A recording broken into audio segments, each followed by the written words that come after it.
कहानी की शुरुआत होती है और हमें दो डाइवर्स को दिखाया जाता है जो निक्सन नाम की एक बहुत बड़ी ऑयल कंपनी के लिए काम करते थे। कंपनी से उन्हें इस समंदर के बीच बने ऑयल टैंकर को तबाह करने के ऑर्डर मिले थे। अब उनमें से एक आदमी बम को लेकर समंदर में नीचे कूद जाता है, जहाँ पर जब वो इस बम को ऑयल रिग के बेस पर लगाकर वापस ऊपर आ रहा होता है, तभी वहाँ पर कोई अनजान सा बहुत ही बड़ा क्रिएचर आकर उसे मार डालता है। वो उसे खा जाता है और इसके बाद वो उसके उस साथी को भी मार देता है जो ऊपर बोट पर उसका वेट कर रहा था। खैर, अब इसके बाद हमें पॉल को दिखाया जाता है जो निक्सन कंपनी के लिए ही काम करता है। वो उसमें एक इंस्पेक्टर है, उसकी वाइफ इनेस और उनके दो बच्चे एडी और टॉमी भी उनके साथ थे। ये लोग अपनी वेकेशन एंजॉय करने के लिए एक ट्रिप पर जा रहे थे। अब थोड़ी ही देर में ये लोग एक बीच पर पहुंचते हैं और यहाँ जाकर काफ़ी मज़ा करते हैं। पॉल ट्रिप का मज़ा लेते हुए साथ ही साथ अपना काम भी कर रहा था। खैर, अब इसके बाद ये लोग विलेज की तरफ जाने लगते हैं, जहाँ पर पॉल नोटिस करता है कि ये शहर पहले के मुकाबले काफ़ी खाली लग रहा है। ये शहर वीरान दिख रहा था, चारों तरफ खामोशी छाई हुई थी, सभी लोग काफ़ी दुखी लग रहे थे। खैर, अब पॉल एक आदमी के पास जाकर होटल जाने का रास्ता पूछता है। पॉल बताता है कि वो निक्सन कंपनी से है और उसे इंस्पेक्शन के लिए जल्द ही जहाँ से जाना है। पॉल की बात सुनकर वो आदमी थोड़ा गुस्सा हो जाता है, क्योंकि वो मानता था कि इस टाउन की वीरानी की वजह निक्सन कंपनी ही है जिसमें पॉल काम करता है। तभी यहाँ पर इनेस आकर उस आदमी को बताती है कि हम यहाँ पर बस वेकेशन मनाने के लिए आए हैं। वो उसे कुछ पैसे देकर होटल का रास्ता पूछती है, जिस पर वो आदमी उनकी मदद करने के लिए तैयार हो जाता है। इसके बाद ये लोग एक कैफ़े में पहुँच जाते हैं, जहाँ पर पॉल को उसकी कंपनी की कॉल आती है। वे पॉल से उसका काम जल्दी ख़त्म करने के लिए कह रहे थे। अब पॉल को ना चाहते हुए भी उसे अपनी फैमिली को यहीं पर छोड़कर अपने काम के लिए जाना पड़ता है। समंदर के किनारे पॉल उस आदमी से मिलता है जो कि उसे उसकी लोकेशन तक ले जाने वाला था और कंपनी की तरफ से ही भेजी हुई बोट में उसका वेट कर रहा था। पॉल उससे इस टाउन की वीरानी के बारे में पूछता है। वो कहता है कि पहले तो यह शहर ऐसा नहीं हुआ करता था। वो आदमी कहता है कि डर जिसकी वजह से ये सभी लोग ये टाउन छोड़कर चले गए हैं एक बहुत ही बड़े जॉइंट क्रिएचर का है, जिसे ब्लैक डेमन के नाम से जाना जाता है। पॉल उसकी बातों पर यकीन नहीं करता। अब इसके बाद वो आदमी पॉल को एक जगह पर आकर उतार देता है और कहता है कि इससे आगे मैं नहीं जा सकता, यानी कि यहाँ से आगे पॉल को अकेले ही जाना होगा। वहीं दूसरी तरफ कैफे में बैठकर पॉल की फैमिली उसका वेट कर रही थी। तभी वहाँ पर एक शराबी आदमी उन्हें देखकर उनके पास आता है। वो उन्हें अकेला पाकर आरडी को टच करने लगता है, इसलिए इन्हें से कांच की बोतल उसके सिर में मारती है और अपने बच्चों को लेकर यहाँ से चली जाती है। बाहर आकर उन्हें पता लगता है कि किसी ने उनकी गाड़ी के टायर भी पंचर कर दिए हैं, इसलिए वो जल्दी से भागकर एक बोटमैन के पास आती है और उसे उस प्लेटफॉर्म तक चलने के लिए कहती है जहाँ पर पोल गया हुआ है। वो पहले तो इन्हें मना करता है, लेकिन जब वो देखता है कि इनके पीछे कुछ गुंडे पड़े हुए हैं तो वो चलने के लिए तैयार हो जाता है। वहीं दूसरी तरफ पॉल जब अपनी लोकेशन तक पहुँचता है तो वहाँ पर उसे कुछ डाइविंग इक्विपमेंट का मलबा नजर आता है, जिसमें काफ़ी खून लगा हुआ था, जिससे वो समझ जाता है कि जहाँ पर कुछ ना कुछ बहुत ही बुरा हो रहा है। वहीं दूसरी तरफ इस ऑयल रिग का स्ट्रक्चर काफ़ी पुराना हो चुका था। इसके बाद वो केबिन में आकर किसी को आवाज़ें देने लगता है, लेकिन वहाँ पर सिर्फ एक डॉग था। लेकिन तभी यहाँ पर शैडो और जूनियर आ जाते हैं, जिन्हें देखकर वो डर जाता है, जो कि खुद भी काफ़ी डरे हुए थे। पॉल ने बताया कि मैं यहाँ पर सिर्फ इंस्पेक्शन करने के लिए आया हूँ, जिस पर शैडो कहता है कि इसके लिए काफ़ी देर हो चुकी है। लेकिन तभी उन्हें बाहर से किसी बोट के आने की आवाज़ सुनाई देती है। जब वो बाहर देखने के लिए आते हैं तो उन्हें पता लगता है कि बाहर उस बोट में पॉल की फैमिली है। पॉल का बेटा जब अपनी दूरबीन से देखता है तो उसे समंदर में एक बहुत ही बड़ी परछाई नजर आती है, जो कि बहुत तेजी से बोट के नीचे से गुजर जाती है। वहीं दूसरी तरफ इस प्लेटफॉर्म पर मौजूद लोगों को भी बोट के करीब किसी क्रिएचर की मौजूदगी का एहसास हो जाता है, इसलिए वो उस क्रिएचर का ध्यान भटकाने के लिए प्लेटफॉर्म पर लोहे को हिट करने लगते हैं ताकि क्रिएचर को बोट से दूर रखा जा सके। लेकिन पॉल को कुछ भी समझ नहीं आ रहा था। अब इतने में पॉल की फैमिली प्लेटफॉर्म के करीब आ जाती है और उन्हें सेफली प्लेटफॉर्म पर उतार लिया जाता है। लेकिन वो बोट वाला, जो कि काफ़ी डर चुका था, जल्दी ही अपनी बोट को वापस मोड़ लेता है। तभी यहाँ पर पॉल की बेटी स्लिप हो जाती है और पानी में गिर जाती है, जहाँ उसे पानी के अंदर काफ़ी सारी बॉडीज़ के कटे फटे हिस्से दिखाई देते हैं। और अब जैसे ही वो क्रिएचर आकर इस पर अटैक करने वाला था, ये लोग उसे पानी से ऊपर खींच लेते हैं। अब पॉल शैडो से पूछता है कि यह सब क्या है, जिस पर शैडो उन्हें एक टेलीस्कोप से दिखाता है कि एक बहुत ही बड़ी शार्क उस बोट का पीछा कर रही थी और देखते ही देखते वो उस बोट पर अटैक करके उसके बीच से दो टुकड़े कर देती है। शैडो इन्हें बताता है कि ये वही ब्लैक डीमन है जिसने पूरे शहर को खौफ में डाल रखा है और यही वजह है कि ये दोनों भी यहाँ पर फंसे हुए हैं, क्योंकि यहाँ पर कोई भी उनकी मदद के लिए नहीं आना चाहता।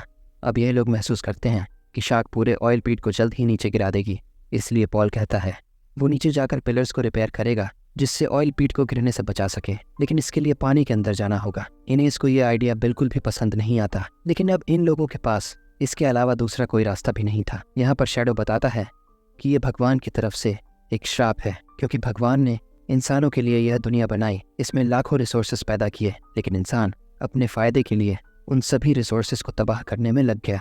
इंसानों ने जंगलों को काट डाला, समंदर में धमाके किए जिससे लाखों जानवर मारे गए और नेचर का साइकिल हिल गया, और इसीलिए ये ब्लैक डीमन गॉड की तरफ से एक पनिशमेंट के तौर पर आई है। पॉल उसकी बात नहीं मानता, लेकिन शैडो अपनी बात पर पूरी तरह से अड़ा हुआ था। वो कहता है कि इस क्रिएचर को मारने का भी कोई फ़ायदा नहीं जब तक कि फाइनल सैक्रिफाइस नहीं हो जाता। शैडो और जूनियर मेटल से बने एक कैप्सूल की मदद से समंदर में एंटर होते हैं। नीचे जाने पर उन्हें सपोर्टिंग कॉलम मिल जाता है जो कि बुरी तरह से ओनिल से घिरा हुआ था, और उस पर एक बम लगा हुआ था जो कि हमने मूवी की शुरुआत में देखा था। उस पर 2 घंटे और कुछ मिनट का टाइम रह गया था, यानी कि बम 2 घंटों के बाद एक्सप्लोड हो जाएगा। तभी इनमें से एक आदमी को यहाँ पर बॉडी के कुछ पार्ट्स नजर आते हैं, जिसमें से अभी कुछ पार्ट तो जिंदा थे, लेकिन यह सिर्फ एक इल्यूजन था। ये देखकर वो समझ जाता है कि खतरा उसकी तरफ बढ़ रहा है, इसलिए वो जल्दी से उस कैप्सूल के अंदर चला जाता है। लेकिन तभी वो जायंट क्रिएचर उस कैप्सूल को पकड़ लेता है और उसे और भी ज्यादा गहराई में ले जाने लगता है। पॉल यह देखकर घबरा जाता है और उसे रोकने की कोशिश करता है, लेकिन इसका कुछ फायदा नहीं होता। इसी बीच शैडो किसी तरह से तैरकर ऊपर आ जाता है और तभी इन्हें पानी में जूनियर की बॉडी नजर आती है, लेकिन जैसे ही ये उससे ऊपर खींचते हैं उसका नीचे का हिस्सा पूरी तरह से गायब था।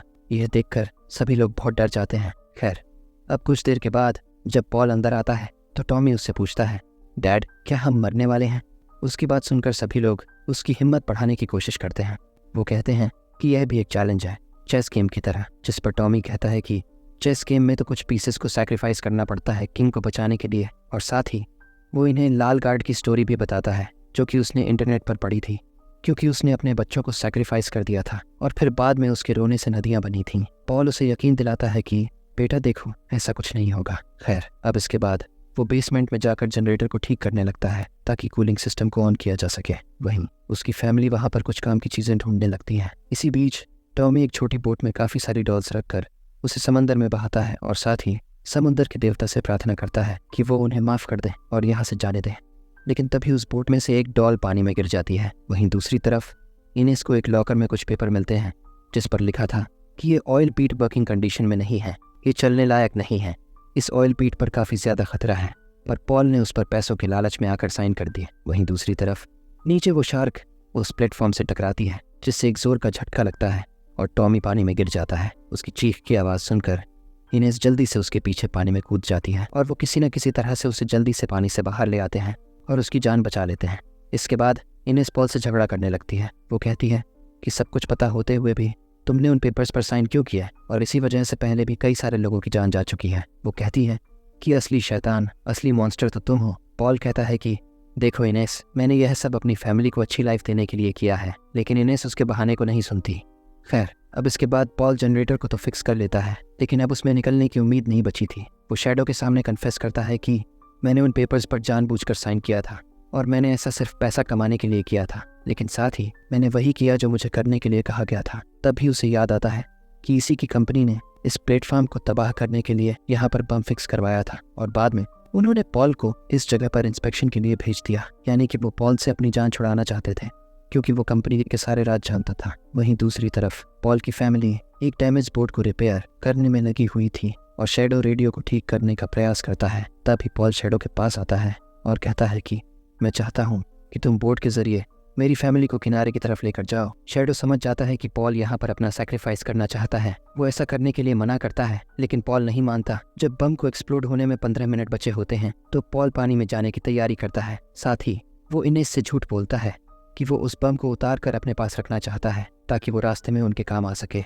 अब शैडो भी जल्दी से तैयार होकर पॉल की फैमिली को एक एस्केप बोट में बैठाकर यहाँ से दूर ले जाता है। पॉल पानी में जाकर उस बम को उतार लेता है और जनरेटर की मदद से लाइट्स ऑन करके उस शार्क को अपनी तरफ अट्रैक्ट करता है। अब शार्क भी उसकी तरफ आने लगती है। खैर, अब पॉल आखिरी बार अपने परिवार से बात करता है। वो इनेस को बताता है कि अब मैं तुम्हारे साथ नहीं आ सकता और शैडो को कहता है कि तुम्हारे लोगों की जान बचने वाली है और अब उन्हें इस क्रीचर से हमेशा के लिए छुटकारा मिलने वाला है। वो आखिरी बार अपने बच्चों से भी बात करता है जिससे सभी लोग काफ़ी इमोशनल हो जाते हैं। वो रोने लगते हैं क्योंकि उनके फादर उनकी जान बचाने के लिए अपना सैक्रिफाइस देने वाले थे। खैर, अब इसके बाद में पॉल उस शार्क के सामने आ जाता है और वो शार्क भी तेज़ी से पॉल के सामने आती है। वो शार्क पॉल के पूरे शरीर को निगल जाती है और ठीक उसी समय पर वो बम एक्सप्लोड हो जाता है। अब पॉल के साथ साथ वो शार्क भी मारी जाती है। ये सब पॉल की फैमिली भी देख रही थी और यह देखकर वो बहुत रोने लगते हैं।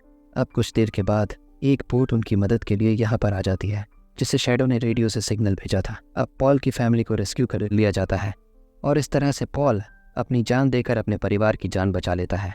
और अब इसी के साथ यह फिल्म यहाँ पर ख़त्म हो जाती है। दोस्तों, अगर आपको आज की वीडियो पसंद आई तो हमारे एपिस मूवी चैनल को सब्सक्राइब करके सपोर्ट करें।